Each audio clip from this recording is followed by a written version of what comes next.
September 7, 1191. The scorching coastal plain of Arsuf. The air is so thick with dust and heat that men are choking on their own breath. On one side stands the Sultan Saladin, the unshakable lion of the East, commanding an army of 32,000 hardened warriors.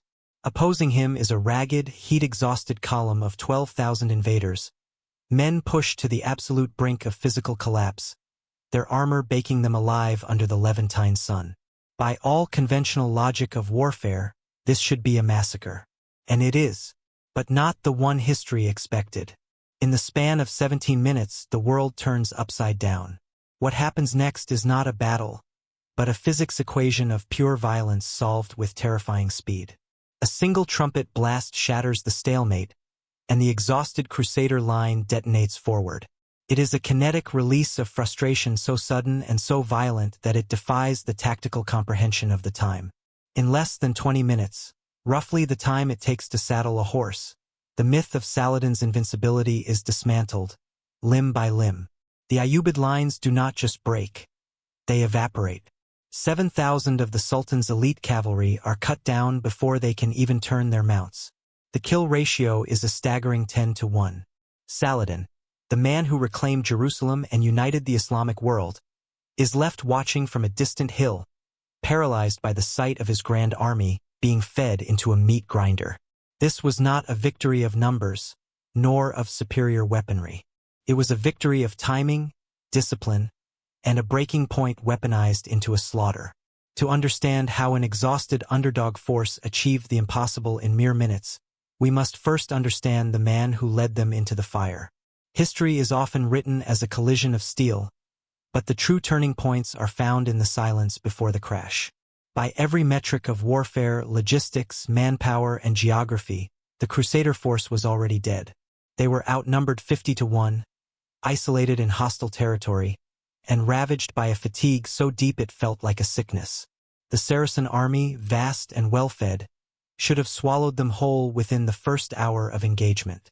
Mathematics is usually the god of war, and the math was impossible. Yet the impossible happened. A starving, brittle line of knights did not just survive the onslaught. They shattered the greatest empire of the age in a single afternoon. The question that has haunted military strategists for centuries is not simply that they won, but how they maintained the cohesion to do so. The answer lies not in the quality of their armor or the reach of their lances, but in a psychological discipline forged in a hell so absolute that death became a mere administrative detail. This victory was built on a gamble that defied all human logic. The commander, Richard, understood that to defeat a superior force, he had to break the one thing harder to control than the enemy: his own men's instinct to survive. For days, he forced his knights to march as living targets. They moved under a darkening sky of arrows, taking casualties, watching horses collapse and brothers take shafts to the throat. Yet they were forbidden to unsheathe their blades. It was a torture of restraint. To fight back is a natural reflex. To stand and bleed, to absorb the violence without returning it because the order has not yet been given, requires a mental conditioning that borders on the inhuman. Richard was trading their blood for time, waiting for the enemy to become drunk on their own aggression. He held his men in a vice grip of command, forcing them to endure the silence of the slaughter, knowing that if they broke formation too early, they would die, but if they waited for the perfect alignment of chaos, the release of that tension would be catastrophic. He was compressing a spring, winding it tighter with every fallen soldier, preparing to unleash a kinetic energy that the enemy could never anticipate. But to understand the magnitude of that release, we must first witness the crushing weight that made it necessary. We must look backward, into the abyss that opened beneath the feet of the Latin East just months prior. The kingdom of Jerusalem did not merely stumble. At the horns of Hattin, it was decapitated. In the span of a single, scorching afternoon, the military aristocracy of the Levant was erased. Saladin had not just defeated an army. He had methodically dismantled the entire defensive infrastructure of the Christian states. The true cross was captured, dragged through the dust as a trophy of war, while the king of Jerusalem was taken in chains. What followed was a domino effect of catastrophic proportions. Fortress after fortress, stripped of their garrisons to feed the slaughter at Hattin, threw open their gates. There was no one left to man the walls. The silence that fell over the Holy Land was the silence of the grave. When Jerusalem finally capitulated, it signaled more than a territorial loss. It was a psychological hammer blow to the entirety of Christendom. The bells that had rung over the Holy Sepulchre for nearly a century were silenced, replaced by the call to prayer from minarets that now dominated the skyline. The map had been redrawn in blood. By the time the first ships of the Third Crusade cut through the Mediterranean swell, the situation on the ground was beyond dire. This was no longer a war of conquest, nor a quest for glory and gold. The strategic reality had shifted into something far more primal. The remnants of the Crusader states were clinging to a thin strip of coastline, backed against the sea, suffocating under the pressure of a unified Islamic empire. The men arriving from Europe were not marching to expand a kingdom. They were fighting to prevent an extinction. They were the last line of defense for a civilization on the brink of being pushed into the ocean, and they knew that the coming battle would not be decided by diplomacy, but by the sheer, desperate will to survive. But sheer will is formless without a grand design, and in the annals of holy war, the chaos of the battlefield eventually coalesced into a duel between two singular minds. History rarely grants us a collision of equals. Usually, a crumbling empire faces a rising conqueror, or a barbarian horde meets a disciplined legion. But here, the fates conspired to place the two greatest commanders of their age on opposite sides of the same burning sand. This was no longer just a clash of civilizations. It had become a personal, intimate chess match between the lion and the sultan. To understand the carnage that followed, one must understand the men who orchestrated it. On one side stood Saladin, the Kurdish unifier who had done the impossible. He had stitched together the fractured Islamic world, binding Egypt and Syria into a singular geopolitical stranglehold around the Crusader states. Saladin's genius was not merely in how he wielded a sword, but in how he wielded patience. He was a master of attrition and logistics, a man who understood that time was the enemy of the invader. He did not seek to win every skirmish. He sought to exhaust the enemy's treasury, their morale and their water supply. He was the grand strategist, playing for the survival of a faith, willing to lose a pawn to take a queen. Opposing him was a force of nature that defied the Sultan's calculations. Richard the Lionheart. It is easy to romanticize Richard as a brute, a warrior king who led from the front with an axe in hand, but that assessment underestimates him. Richard was a tactical savant. He understood the discipline required to march heavy cavalry through a desert without breaking formation. He professionalized the Crusader army, turning a loose collection of feudal lords into a synchronized machine capable of withstanding Saladin's relentless harassment. Where Saladin was the patient architect, Richard was the shock engineer, capable of reading a battlefield in seconds and delivering violence with surgical precision. This dynamic created a psychological theater rarely seen in warfare. They studied one another with a mixture of hatred and profound professional respect. When Richard fell ill, Saladin sent his own physicians and fresh fruit, not out of kindness, but out of a desire to beat the man at his best, rather than let disease claim the victory. When Richard lost his horse in the heat of slaughter, Saladin sent him 2 fresh mounts, refusing to let a king fight on foot. It was a strange chivalric code overlaid upon a backdrop of absolute brutality. Yet, beneath the exchange of gifts lay a cold, calculating reality. Saladin knew that Richard's aggression was his weakness. If he could provoke the lion into a reckless charge, the desert would swallow him. Richard knew that Saladin's coalition was fragile. If he could shatter the Sultan's aura of invincibility in a single decisive engagement, the Islamic alliance would fracture. They were 2 masters circling in the dark, waiting for a single misstep. The diplomatic pleasantries were merely the opening moves of a game where the pieces were human lives, and the board was about to be set on fire. With the failure of diplomacy came the grim necessity of movement. Richard understood that to take Jaffa, he had to move an entire army down a narrow, unforgiving strip of the Levant, a task that looked suicidal on paper. The geography dictated the terms of engagement, and Richard, unlike many of his predecessors, decided to listen to the land rather than fight it. He ordered a formation that defied the conventional wisdom of the era. Instead of racing toward the objective to minimize exposure, Richard commanded a slow, agonizing crawl. He pinned his right flank against the sea, using the Mediterranean as an unbreakable shield and a logistical lifeline. The Crusader fleet sailed parallel to the marching column, providing a constant stream of supplies and, crucially, a way to evacuate the wounded. It was a moving city, self-sustaining and heavily armored, designed to weather a storm that would never end.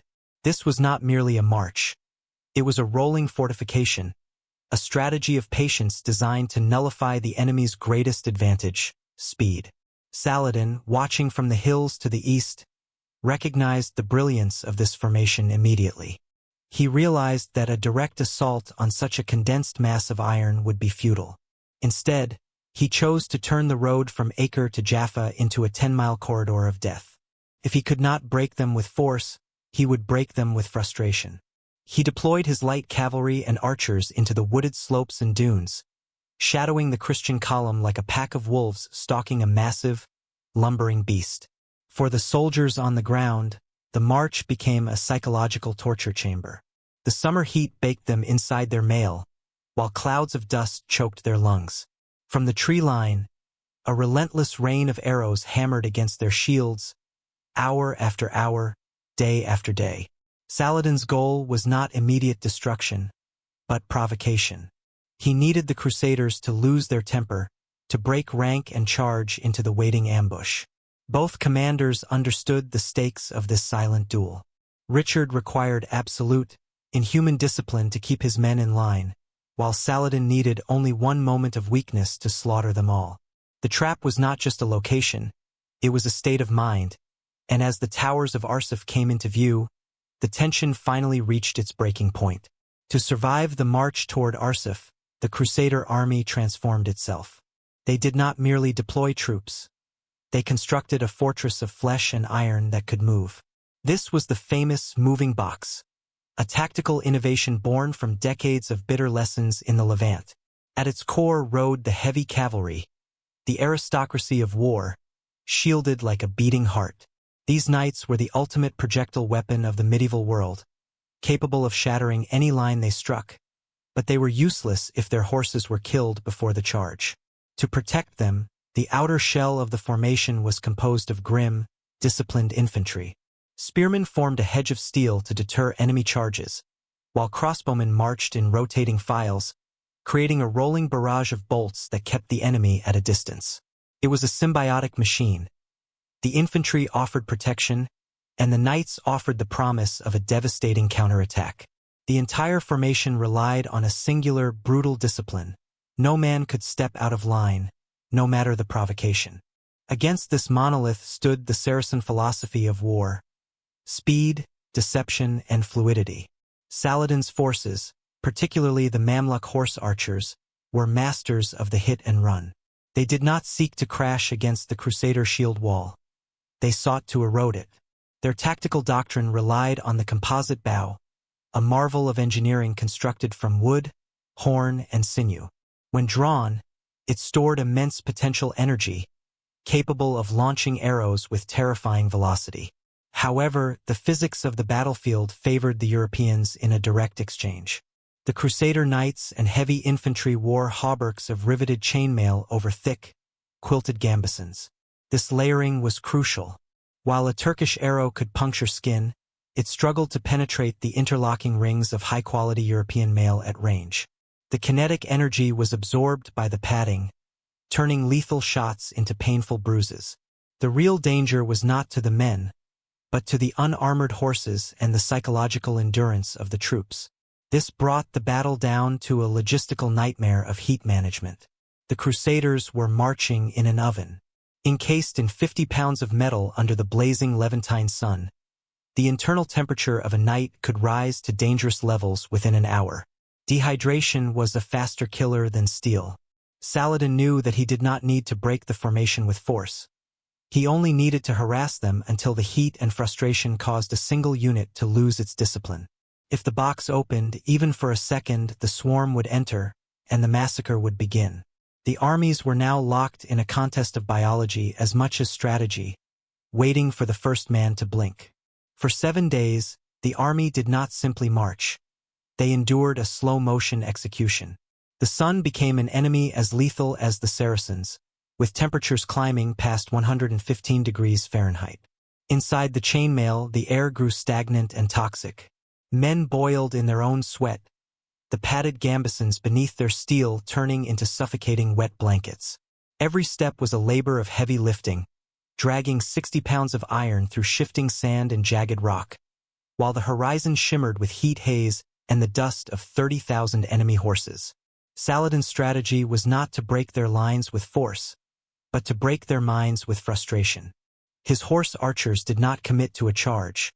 They danced on the periphery, a fluid, tormenting cloud of dust and death. They rode close enough to loose their shafts, then wheeled away before a sword could be drawn. The sky darkened not with clouds, but with wood and iron. The sound was constant, the rhythmic thrumming of Turkish composite bows followed by the rain of arrows clattering against shields like hail on a tin roof. This was the true torture of the campaign. It was not the thirst, nor the wounds, but the denial of instinct. Every muscle in a knight's body is trained for aggression, wired to close the distance and strike back at the thing trying to kill him.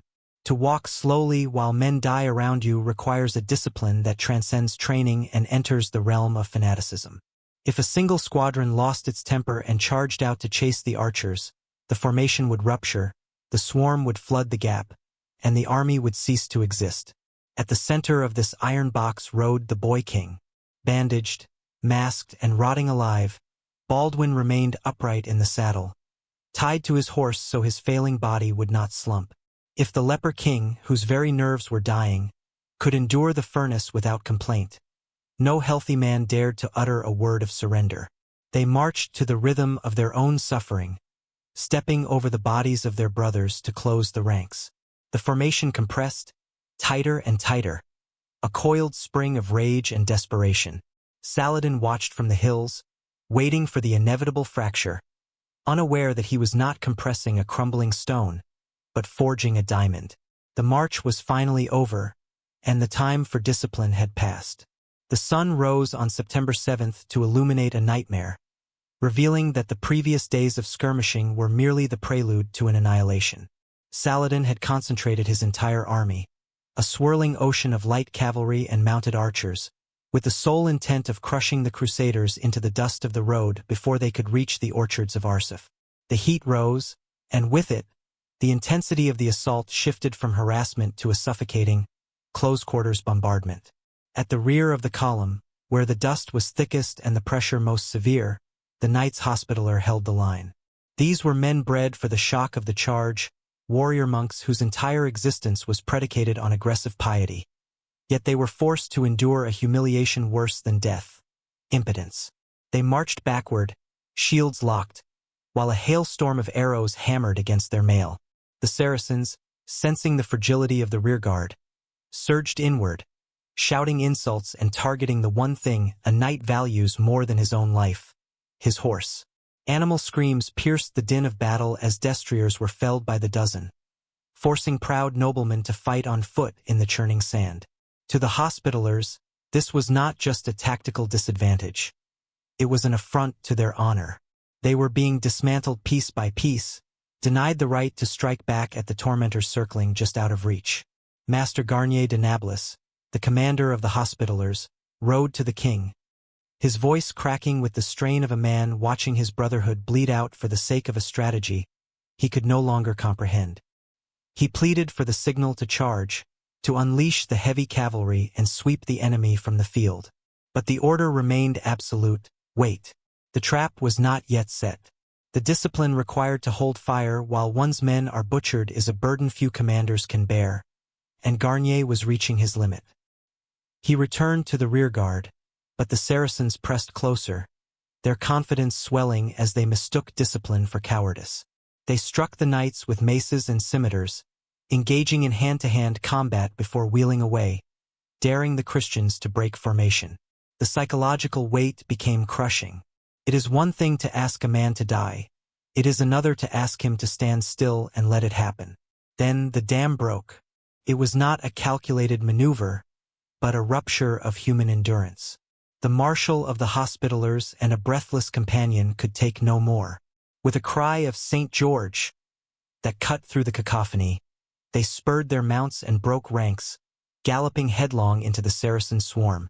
In an instant, the carefully orchestrated march collapsed. Seeing their brothers charge, the rest of the Hospitallers instinctively followed, disobeying the king's direct command and launching a premature assault that threatened to shatter the entire army's cohesion. The heavy cavalry thundered forward not as a unified hammer, but as a desperate, ragged wave, plunging into the enemy mass before the trap was closed. The king, watching from the center, saw his strategy disintegrate in a cloud of dust and realized that the battle would now be decided not by his plan, but by his ability to salvage a catastrophe in motion. Chaos is the natural state of the battlefield, but great commanders do not fight chaos. They harness it. As the Hospitaller banner dipped and the first rank of knights spurred their mounts forward in defiance of orders, Richard the Lionheart faced the most critical split-second of the Third Crusade. To hesitate meant watching his elite vanguard be isolated and butchered. To recall them was impossible. The dam had broken, and Richard chose not to patch the leak, but to drown the enemy in the flood. With a roar that cut through the din of battle, the English king signaled the general engagement. The trumpets sounded not for retreat, but for total, unrestrained aggression. What followed was a terrifying display of medieval physics. The Crusader column, previously a dormant beast absorbing thousands of arrows, suddenly awoke. 2,000 heavy cavalrymen, clad in mail and riding destriers bred for violence, wheeled outward in a single, fluid motion. To understand the devastation that followed, one must understand the mathematics of the charge. A Frankish knight and his barred horse weighed nearly 1,500 pounds.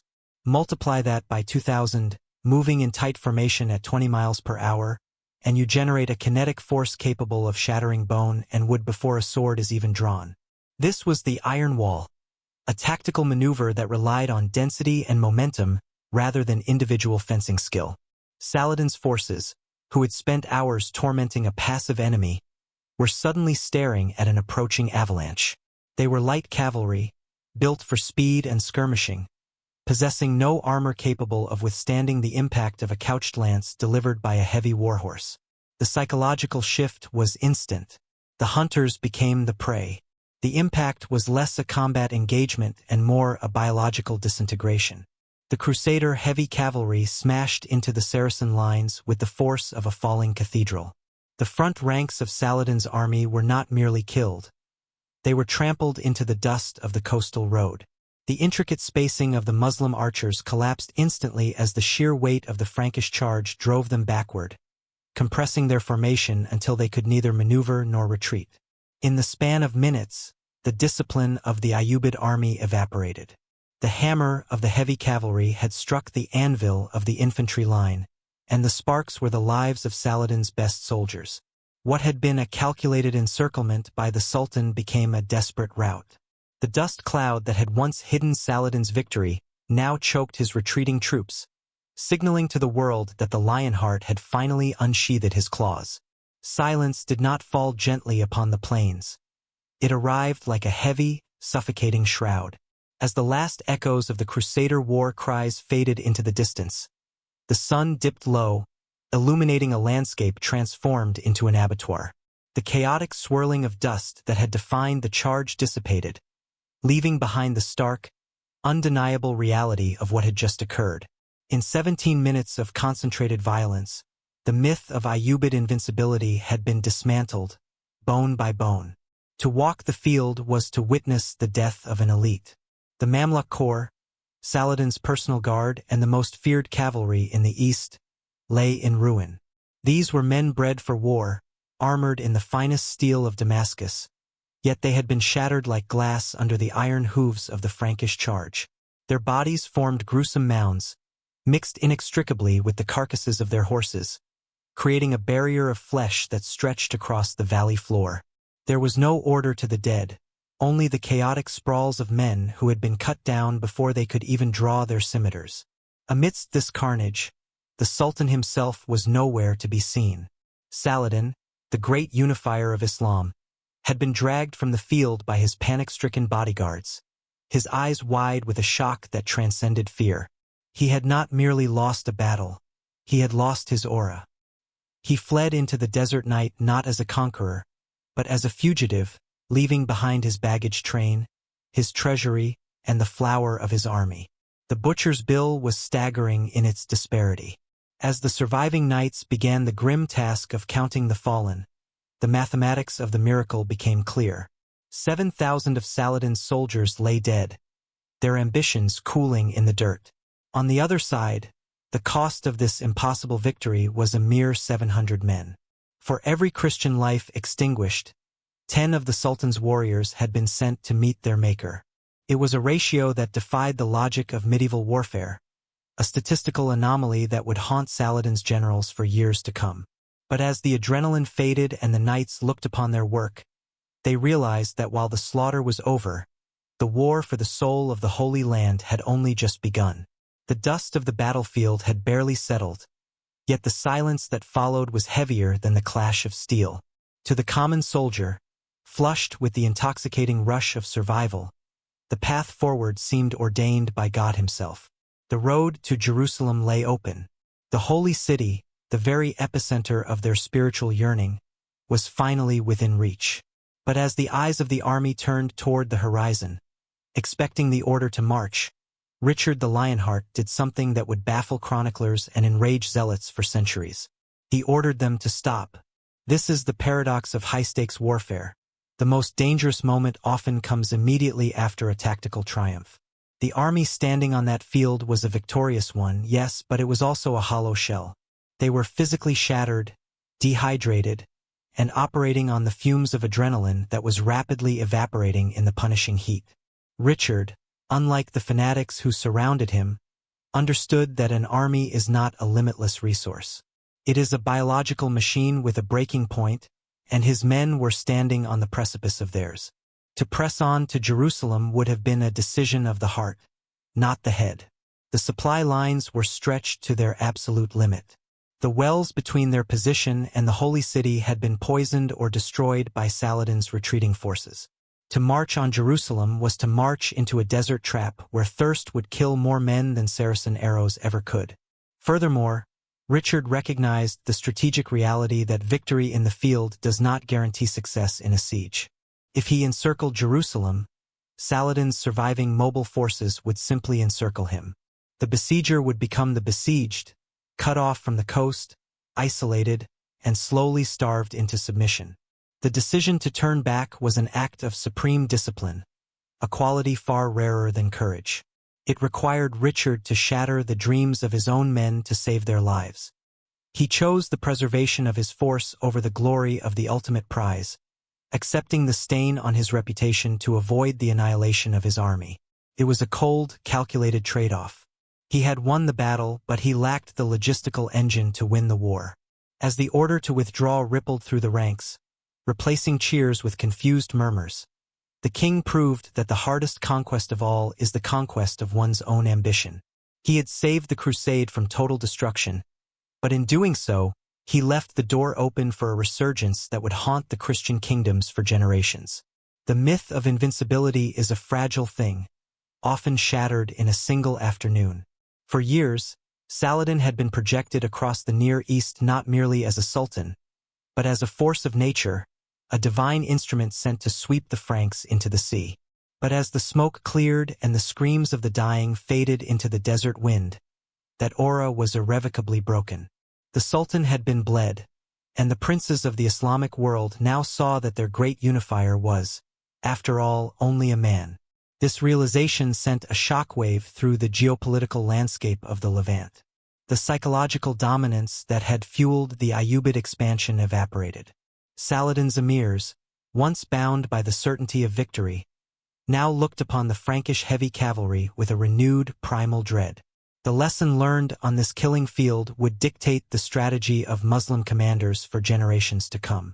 They realized that to engage the Lionheart in open battle was to invite suicide. From this point forward, the strategy would shift from direct confrontation to shadows, attrition, and avoidance. This military stalemate forced the hand of diplomacy. With his armies demoralized and his resources strained to the breaking point, Saladin had no choice but to acknowledge the permanence of the European presence. The resulting Treaty of Jaffa was a document signed in exhaustion rather than triumph. It was a bitter pill for the Sultan, guaranteeing the safety of Christian pilgrims and, more importantly, securing the coastal fortresses that served as the lifelines of the West. While Jerusalem remained out of reach, the kingdom had been pulled back from the brink of extinction. The coast was secured. The supply lines were open. By destroying the myth of Saladin's invincibility, this impossible victory bought the Crusader states not just a moment of peace, but another century of life. The war for the Holy Land was far from over, but the dream of a total Islamic conquest had been halted by the steel of a few hundred men. Yet, as the ships prepared to return to Europe, a heavy silence hung over the victory, for the survival of the kingdom now rested on a peace as fragile as the parchment it was written on. History often mistakes the climax of a battle for the cause of its victory. We look at the thunder of hooves, the shattering of lances, and the collapse of lines, assuming that violence alone dictates the outcome. But at Montcassard, the killing blow was merely the execution of a sentence passed hours earlier. The true miracle of this engagement was not the leper king's sword arm, nor the fanaticism of the Templars. It was their silence. To stand before an ocean of enemies, outnumbered 50-1, and simply wait, requires a courage far greater than the impulse to charge. To hold the line while every instinct screams for movement is the highest form of martial discipline. Restraint is often mistaken for hesitation, but in the heat of the Levant, it was a calculated weapon. Baldwin did not defeat Saladin with force. He defeated him with psychology. He allowed the Sultan to become arrogant, to spread his forces thin, and to believe the Crusaders were already corpses baking in the sun. Discipline is usually described as action, but in its purest form, it is the suppression of instinct. For those agonizing hours leading up to the signal, 600 men had to master their own terror before they could master the enemy. They had to trust that their king, a boy rotting alive in his saddle, saw a path to victory that remained invisible to everyone else. When the moment finally broke, the release of that tension was absolute. 17 minutes. That is roughly the time it took for the Crusader wedge to shatter the Ayyubid center. 17 minutes to undo months of campaigning and scatter an army of 30,000. But those 17 minutes were bought with hours of agonizing, suffocating restraint. We study military history to learn how to fight, how to maneuver, and how to kill. But the Leper King offers a more difficult lesson. In the chaos of conflict, the most dangerous weapon is not the one that strikes first. It is the mind that possesses the iron will to strike last. The charge was the execution, but the patience was the victory.